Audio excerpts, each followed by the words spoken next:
What's the lifestyle of the elite bug bounty hunter, the elite security researcher like?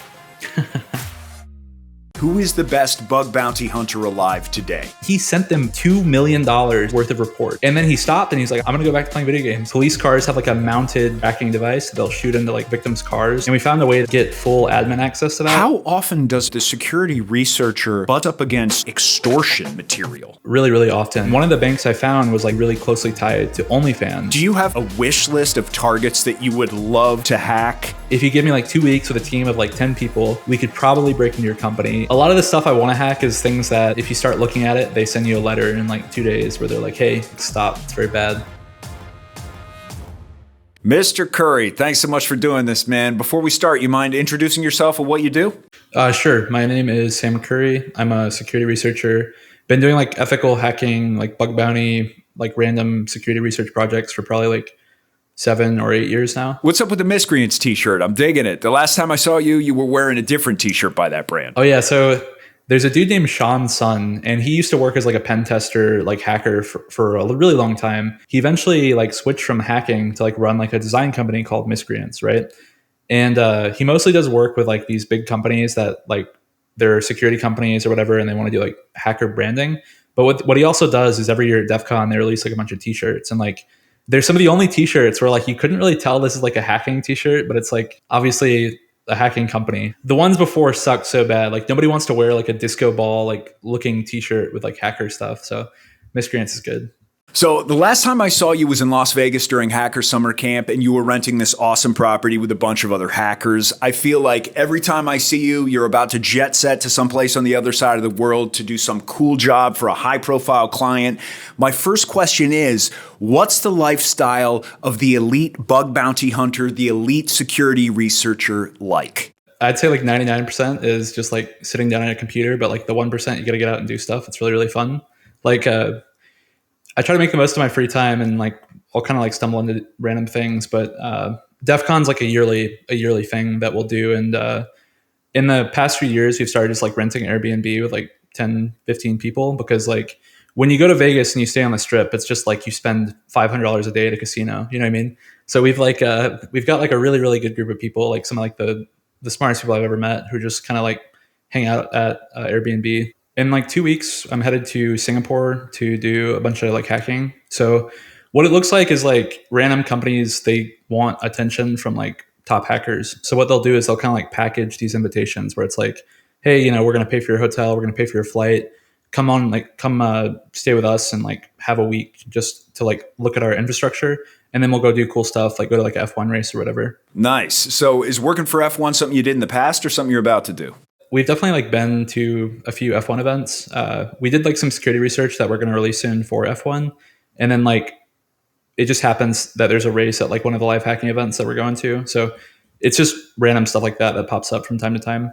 Speaking of random things that pop up, you were telling me about 2 particularly interesting projects that you had worked on recently. One was about hacking geo-tracking devices used by law enforcement, and the other one was a flight security project. Are you able to talk about those?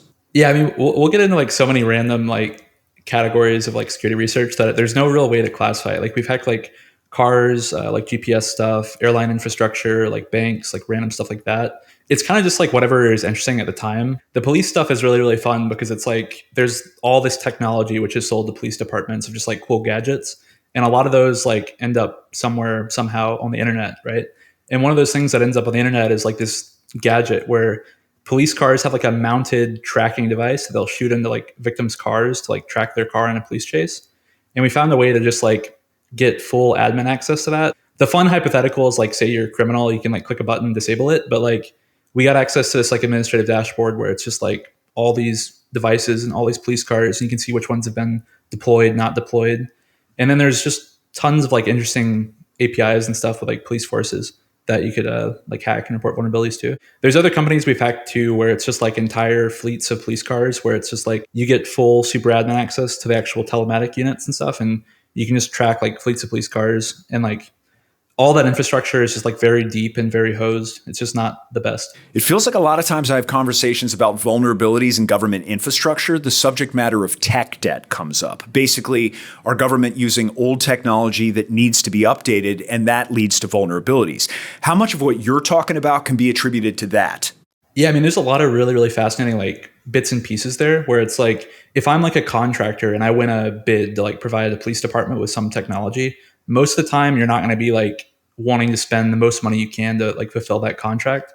So a lot of these companies that win these contracts are kind of like going, as low or as close to low as possible. So a lot of them you'll see are just kind of like old technology with like a weird stack that's just not really modernized. And yeah, like the tech debt is 100% a problem, right? Like you have so many different like ecosystems. Like for instance, I was looking at like the Department of Motor Vehicle, right? And like 10 years ago, some provider, whether it's like IBM or some other company that built this entire software, which is used by every single DMV, and they built it and they deployed it, and then like it hasn't really been maintained. So like something like that, or like a police department software, something similar, like tons of potential for just like crazy vulnerabilities. And speaking of crazy vulnerabilities, you were going to tell me about that TSA project you worked on too. Yeah, sure. So with a TSA and like going through airport security, there's like an alternative line which is made for like pilots and like staff members basically.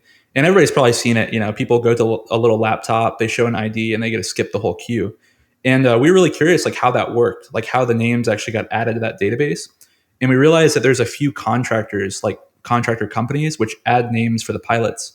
And we went and we found these vulnerabilities that allowed us to basically write our full name, upload a picture of ourselves, and then be able to just kind of go through the line and have that data get validated. Where if we show like a fake airline ID, our name will pop up on their computer with our picture and it'll say like approved to go through. And the really, really scary part is a lot of the people who go through that line are people with concealed weapons. And if they have a concealed weapon, they get to always bypass the line. Some pilots get pulled over randomly to go through the main line.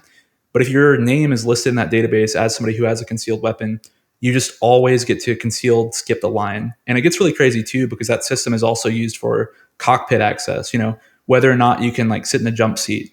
So when you bypass that, you've basically like skipped the security at like every airport in the United States. Based on your experience, how much of America's critical infrastructure has vulnerabilities like that?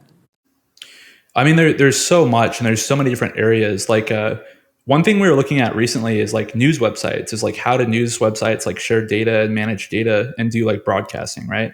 Like if you're like a small news station, like let's say South Dakota, we realized, although it's not like government related, it's like kind of like sort of critical infrastructure, because, if there's like an alert or something that goes out, like how do the systems work? And we found the vulnerability which allowed us to basically get like remote code execution on the satellite dish, which connects to the broadcast computer and like the staging area for all media.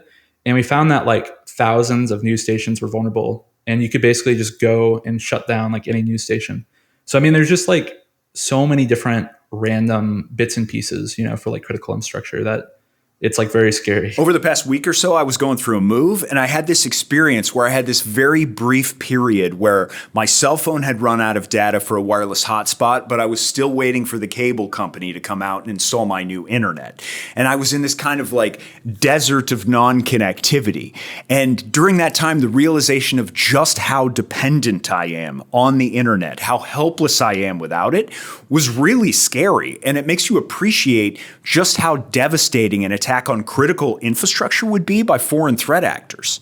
Yeah, 100%. And I think everybody would remember too, like the CrowdStrike stuff, where like you're going in line to get like a Starbucks coffee and you realize the screen to order coffee is like remotely connected to a CrowdStrike tenant and is broken because CrowdStrike had like a single mess up. You know what I mean? But yeah, like the cell phone stuff is bizarre. Like how we really are like so dependent, I remember when I was a kid, like I lost my phone, like, and I was trying to get back home, and I realized I didn't know, like no directions, I couldn't figure it out. I think this probably predates you, but back in the day, everybody who lived in big cities had a Thomas guide, and it was basically this book of maps.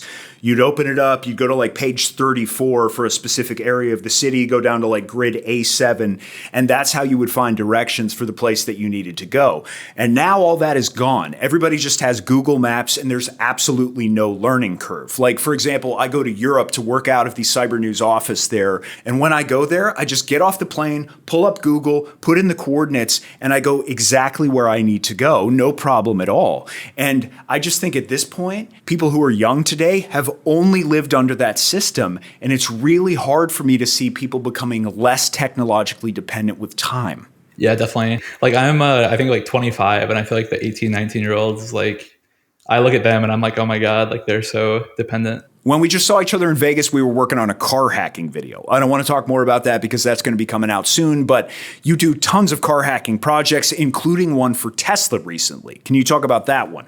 Yeah, a few years ago now, I had like bought a Tesla Model 3 and I wanted to go on like a road trip. But before I went on the road trip, I thought it'd be funny to like update the name of my Tesla to what's called like a blind XSS payload.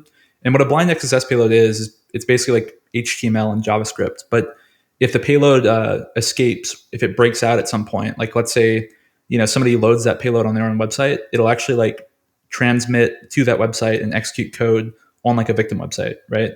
So basically at a high level, if somebody from Tesla ever pulled up my Tesla on like an internal tool, there's a chance that it would be vulnerable and it would like pop on the internal Tesla system, right? So I set that data and I go on this road trip and all of a sudden I'm driving and a rock hits my windshield. And I'm like kind of freaking out. It's kind of annoying and I got to pull over. I thought I was going to crash or something, but there's this, glass and stuff. But I get over and I call Tesla. I'm like, hey, a rock hit my window and, I'm trying to get somebody who could come help me because I can't drive the car anymore. And they're like, oh, we'll send somebody out. And then like an hour or two later, I'm waiting and I get a notification on my phone that like a blind XSS payload had popped somewhere. And I pull it up and that payload had executed on Tesla's like really, really deep internal system, which was used to like search customer vehicles and then retrieve the SSH keys for those vehicles. So using that payload, you could have hopped over and then executed like any action on the website. So you could have like searched a vehicle, found the owner's name, pulled their vehicle's private keys, and then you could have been able to actually like log into that vehicle. And at that point, it's really, really scary because it's like you're able to push firmware and do things like that. And they rewarded like their maximum payout for their bug bounty program when I reported that, and I like paid for the whole road trip. I'm continually impressed by the level of clients you're working with for all these different jobs. Can we talk a little bit about how your business works? Are these incoming phone calls based on your reputation from past projects? Do you have some sort of agent who's advocating for you getting these jobs? How's the work coming in? Yeah, I started doing a lot more like side work after working in bug bounty for so long. Basically what had happened is like when I got started in bug bounty, I kept meeting people who were like these really, really smart people, and we worked really closely together and we stayed in touch for a while. And we kind of all just like formed these small communities. And then eventually, like when we started putting out more like blog posts and work, people would come to us and say like, hey, we want to hire you to do this project. And since we were like a little bit scrappier, we were able to kind of like start working on stuff immediately, and kind of word got around that we were doing good work, we're available, and like we didn't bill like crazy, because a lot of these big consulting companies, they have like so many different employees they have to pay that if they hire like kind of a scrappier small team, it's a better experience, right?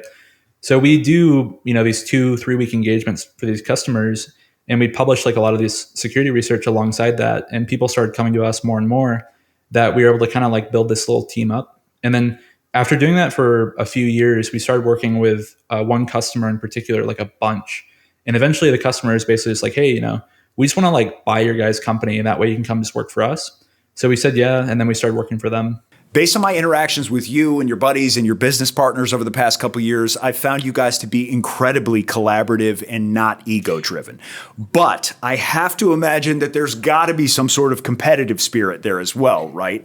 Like, is there some sort of desire to find the biggest, baddest bug ever? A spirit of one-upsmanship there too? Oh yeah, like big time. There's like competitive stuff because like at its core, like a lot of like bug bounty and security research stuff is like, who can break the latest thing, even though there's all these protections, you're able to like circumvent, all this stuff. And like, it is kind of like a battle for glory because like, there's like this very public spectacle of like, I hacked XYZ, you guys didn't. And then the other people, they're like, well, why didn't I do that? And they want to do their own project. So like, you've got friends and stuff and we all work together and we have a good time. But like, at the same time, it's very like, what's the next big project to work on type thing. Which begs the question, who is the best bug bounty hunter alive today? Yeah, it's a really, really tricky question because everybody has their own like skill set. But there are people like Franz Rosen, Shabam Shah, Matthias, like all these people who they've been in bug bounty for like 10 years and they're so like laser focused about it that they spend time like 24/7. Like Franz Rosen has a public story about like, him and his wife are on vacation and he's like hacking on his phone in bed, like trying to figure it out. These are people I think that like they're tasked with unique problems. Like for instance, like a new program like Amazon will come out or whatever bug bounty program pops up. Amazon's just an example. And they're able to basically like understand it really quickly, build like tooling and methodology for like hacking these companies, and then just completely like obliterate them. The thing about these people, and I think from like an outside perspective, is that you have these billion-dollar companies with security teams of like 50, 100 people, right? And then you have somebody like Shubs or Franz or Matthias, and the bug bounty program pops up and they're like, hey, if you hack our website, we'll give you 50 grand. And they're like, okay, like bet, like we'll do it. And within like a week, they have like full customer access, full employee access, like full everything. You know what I mean? And these companies are spending like tens of millions of dollars a year trying to stop this, but at the same time, like they'll just destroy them. I've seen hackers too, and like this is more on like the monetary side, but there are people who they grew up like hacking computers and they're like super, super smart, but they just want to play video games all day. And like I know a guy who plays Overwatch 2 like 24/7, and now he's on like Marvel Rivals or something. But like a bug bounty program popped up and they offered like $100,000 bounties, and he sent them $2 million worth of reports. And then he stopped and he's like, I'm going to go back to playing video games. And it's like, I don't know. It's just like a next level type of thing. That is unbelievable. There's this whole mythology that prior to Bug Bounty, in order to get paid, hackers had to take to the black market. And then Bug Bounty came along and opened up this new door to do things legitimately, to get paid, and to have it increase your reputation out there in the world. But it makes me wonder, are there people out there today who are weighing those opportunities, who are weighing the payday between doing things legitimately and potentially getting paid way more at greater risk on the black market? Are there people out there who are going back and forth between those two worlds today? There's definitely like kind of like whisperings of people who do that. There's kind of like that murky world of like vulnerability research and selling exploits to countries for like $1 million, but like a journalist dies. You know what I mean? Like there's like these very particular different regions of like cybersecurity, and like some are like really shady, some are very like, in the light, like very public, like good. And there's definitely people who do both, but I think most vulnerability research people are in the weeds all day on like source code, and they're doing like very, very serious like projects of like applications which require like 3 or 4 years of like deep knowledge. I think there's like less of a mix between the both, but I think the two worlds do collide sometimes, right? I would say like the closest parallel between both of those things is like conferences like Pwn to Own. Pwn to Own is basically this thing that gets stood up every year where they say, hey, we're looking for vulnerabilities on these big vendors. And like these small teams of people who often dabble in like different worlds, like they'll do vulnerability research and they'll sell like 0 days to countries and stuff like that. But at the same time, they're also working on like these in the clear, like public exploits. Master of Pwn tokens, basically. I think like if you're born in the US and you have like a very public career in cybersecurity, it's really easy for you to get hired at like Airbnb or some company like that, right? But if you're born in like Croatia and you're kind of involved in this world of like, I don't know, like bug bounty, security research and stuff like that, you'll kind of often get more pulled towards a lot of different services and areas where it's more like illicit, like the O-Day market and things like that, where you're selling vulnerabilities to rather like reporting them to companies, you're selling them to like countries or like coalitions or groups that will use the vulnerabilities like maliciously. The two worlds can kind of coexist, even though I think bug bounty like heavily leans towards more like legitimate people. But I think like the world of like vulnerability research gets kind of muddied very quickly where, there is like, tens of millions of dollars and ransomware. Like if you wanted to go do that, you could go hack a hospital and make $1 million. Like it's terrible thing. Like don't go do that. But like, if you're after money, I don't think bug bounty is like it's the most ethical, but it's like maybe not the most profitable. Wow. Then why did they do it? I mean, obviously for most people, they want to operate within the bounds of the law. But I think a huge chunk of the population, regardless of the industry that they work in, might chase the paycheck. The money might wag the dog. And specifically young people who don't really have the life experience yet, I have to imagine that bigger payday is probably pretty tempting. So what's preventing them from chasing the bigger money illegal route? Yeah, I think like first and foremost is definitely prison. Like in terms of just like, you can't, it's impossible to hide yourself in any sort of meaningful way. Like if the government wants to figure out who you are, like you're going to get found out. Right. And there's all these past people like, I have a good friend, Tommy DeVos, who spent I think it was like 8 years in jail. And then I have another friend, King Gamble, who when he was 17 or 18, he spent like 4 years in an adult prison in the United Kingdom for hacking, right?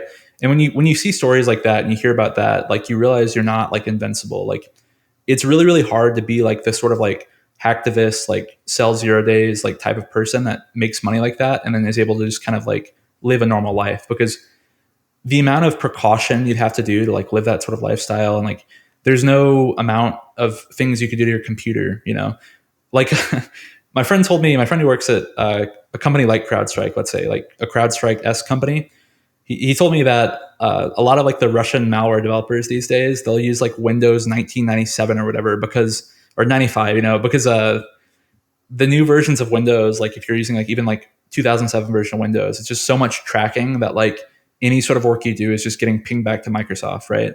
So these people are like working on like Windows 95 or some bizarre. I do think in like the security world, there's this conflict of like people who've been doing hacking since like the 90s, and then like this new era of hacker who like they've seen like Discord and like websites and all they do is like web security, where like these kind of old school people they think hacking is like one thing, and then these new school people think it's like something different, right? And they kind of clash a little bit, which is really interesting. How does the old school versus the new school differ in their viewpoint? I feel like computers have shifted so much that we've like abstracted so far away from like what a computer actually is. Like if you're getting into computers now and you're like 16, 17 years old, you're not going to really be drawn, I think, in a lot of ways to the old stuff where it's like ripping through like reverse engineering, assembly, and like low level stuff, because everything now is abstracted so high where it's like you're building on top of like Next.js or like some weird language that like there's less of a community, I think, now for like the actual low level reverse engineering stuff. So the people who started in the 90s or like earlier, I think that they've kind of like worked really closely with this like low level computer stuff. And the people who are like, younger are like working with such high level stuff that a lot of times they don't really clash, or a lot of times they don't really mesh well. I could sum it up a little bit better where it's like early DEF CONs, it's like this small group of people who are probably fugitives and are probably like hiding from law enforcement for like hacking related crimes. And they're meeting up to like exchange data and do a bunch of like cool, shady hacker stuff, right? But nowadays it's like there's this challenge at DEF CON called like Spot the Fed, where it's like, oh, you have to see who's a federal agent. But like nowadays, like the NSA has a booth at DEF CON, you know what I mean? Like there's kind of like the underworld element has kind of shifted away where like people are applying for hacking jobs wearing like suits and stuff. And like, I think a lot of the like early hacking stuff is like, doing crimes, like trying to get away with it. And like also like, inventing new ways to like break into computers and stuff. Like there's old stories in like Australia, like people stealing telephone poles and telephone booths to like, get free cell connection. But like, it's hard now, I think, for that group to relate to like the more like modern hacker person. And this is always going to be some like dumb ego type battle between these people where like, oh, you're not really hacking because you're doing XYZ. But like the new, if you're so far abstracted away from that, I think it's hard for the two groups to kind of mesh. That reminds me of something that I just read about with regards to HackerOne. Apparently, the number one hacker by ranking on HackerOne's sort of leaderboard is a bot. What do you think about the integration of AI into the researcher workflow and the implications of that for the future? It definitely makes sense. And I think like AI stuff is going to continue to kind of like suck up that world, because like as a researcher right now, if I want to go hack some company and there's like 20 million different domains or whatever, just hypothetically or whatever, each one of those domains I'm gonna have to look at manually and kind of go through that. So it makes sense that like the automation is getting injected where it's like now I have like a categorization of like login panels, weird looking sites and things like that. Expo, yeah, like Expo or Crossbow, the new like AI hacking tool, I think it's pretty legit. I think like it's a different argument to say like you're earning HackerOne reputation points, because HackerOne reputation points can be earned on like programs that don't pay you money. So a lot of the ones that aren't like getting attention are the ones that are being farmed by like Crossbow and Expo. So I think like to say that it's like out hacking humans as of now, I think is a little disingenuous. I think it is like a good like marketing thing though. When you crack open these systems and you're able to get inside of them, how often does it occur that the security researcher butts up against extremely compromising personal data that if someone doesn't have a really good moral compass, you get into the realm of like extortion material? Like how often do you get very close to that line of stuff that could just be absolutely devastating? really, really often. And I could tell you a story recently. I was really curious about like online banks, and I decided to look at like hacking online banks. And one of the banks I found was like really, really, really closely tied to OnlyFans and a lot of like the, people who are like cam girls in like Eastern Europe and stuff, right? So I was like, oh, like I'm going to try to hack this website. And what I ended up finding is a way to leak all transaction data and all personal information of every user of the website, right? So I'm scrolling through the data and it's like, $10,000 to here. And then there's like a payment for, $5,000 and it has like OnlyFans ID, the full name of the person, like really, really compromising data. And I of course, like reported the vulnerability. But in that process, I like Googled some of the people and I realized that like these are just people who are living like normal everyday lives, right? And they don't have any indication that they work, doing like cam stuff or they're involved with like OnlyFans, but they're doing, just like normal social media stuff. And like, if you paired that data with that person, you like publicly shared it, I think you could like ruin somebody's life. Like that's like full extortion material. Like that's like suicide risk, like really, really bad. Um, yeah. So very often, yeah. Given what you just said and the stakes of certain projects that you work on, do you take the work that you're doing extremely seriously? Is it really heavy sometimes? I'll tell a story, I guess. I went to go get a haircut once and they were asking like, oh, what do you do? And I'm like, oh, I work in cybersecurity. And they asked me, they say like, oh, what can I do to like make myself more secure? And then you have to like take a second. You realize like, well, everything like is kind of cooked where it's like with enough effort, you could like break in any system. And I don't mean that as like a sort of like high level thing. I mean that in like a sense of like, if you give me like 2 weeks with a team of like 10 people, we could probably break into your company and like probably get your customer data and probably get into like XYZ. And I'm not trying to say that as like oh, I'm so smart. I just mean that in the sense of just like everything is so accessible and so like vulnerable that as of now, it's like there's not a lot of ways you can like really be safe, So in terms of like the work we do where it's like we're breaking into stuff and like we do access data or like are doing something where it's like you gain control over like a million computers or something bizarre, like you definitely feel like powerful in the moment. And then you realize like kind of how broken everything is. And it kind of just feels bad. Like, I don't like the world where a security camera, like outside our house is like being able to be like hacked by somebody. Like it doesn't make me feel good to like sleep at night. Like knowing that like there's like these internet connected things that are like on my friend's parents' house, that are vulnerable and like leaking data. And it's not a good thought, I guess, to have in your head. Do you have like a wish list, a dream list of targets that you would love to hack if the circumstances were right with legal protections? Is there some list that you have? Oh yeah, I definitely think so. Like I border conspiracy nut where it's like I'm a big fan of like, transatlantic cable and like the monitoring stations and like telephone companies and things like that, where it's just like the trove of data is just so fun, right? Like there was a recent like Snowflake hack where somebody used credentials to get into like AT&T's like text message backup, right? And it's like things like that, 100%. It's like super fun. Like I really love the idea of like hacking into like FBI or NSA or like getting access to like those sort of tools and that data. Like a lot of like the law enforcement portals where it's like, searching somebody's name and just getting all their data back is like really, really fun, Palantir type things are really fun, like ideas of things to hack. A lot of the stuff I want to hack is things that if you start looking at it, they send you a letter in like 2 days where they're like, hey, we got a request from your IP. Why are you looking at our stuff? Like, stop. It's very bad. You mentioned Palantir. What do you think about the fact that allegedly one big unified database is being built of all Americans' most, personal information, medical information, other records is being assembled by Palantir? Is that something that concerns you? Yeah, 100%. In like a perfect world, that'd be a beautiful thing where it's like a tool to keep everybody safe. But like at the end of the day, it's like, as time shifts, like you can never have a perfect leader of that data, right? You can't manage it correctly in a way which is safe. Like you can't do that. And also like, I do think people, I don't know what the condition's called, but like you behave differently when you're observed, and I don't like the idea of people watching me. And I think like people should, have privacy and there's like certain freedoms you should have.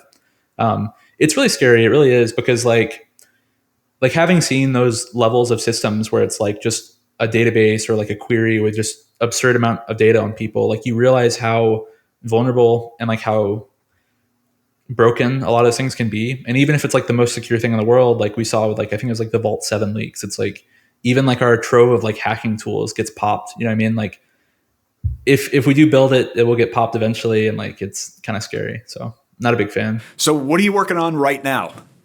Right now I'm getting ready for a bunch of like live hacking events. So in a few weeks, I'm like going out to Singapore where we're doing like targeted testing against like a few customers. So mostly just like doing scope preparation stuff. And to tell you the truth as well, like I did full-time bug bounty for like 5 years where right after like graduating high school, I didn't really have anything else to do. So I just started like hacking full time. Right. And I did that for 5 years of just like nonstop hacking different companies. And then like after a while, I was like, I kind of want to just like move into something a little bit more stable where I have like less like, financial risk of just like messing up. So I basically got into consulting and I've done like so much, like working with individual companies like closer versus like broad, hacking stuff. Amazing, dude. Well, thank you so much for taking the time to talk to us. Hope to have you back sometime soon for a regular catch up. Oh, yeah, of course. Yeah, thank you, Josh. It's been a pleasure. Thank you. Bye. Cheers. Peace. If you enjoyed this episode of Private Chat, don't forget to like and subscribe. We've got lots more interesting conversations lined up with experts in hacking, cybersecurity, tech, and AI, not to mention all the other fabulous explainers, documentaries, and news coverage we've got on the channel too. Thanks so much for watching, and see you next time.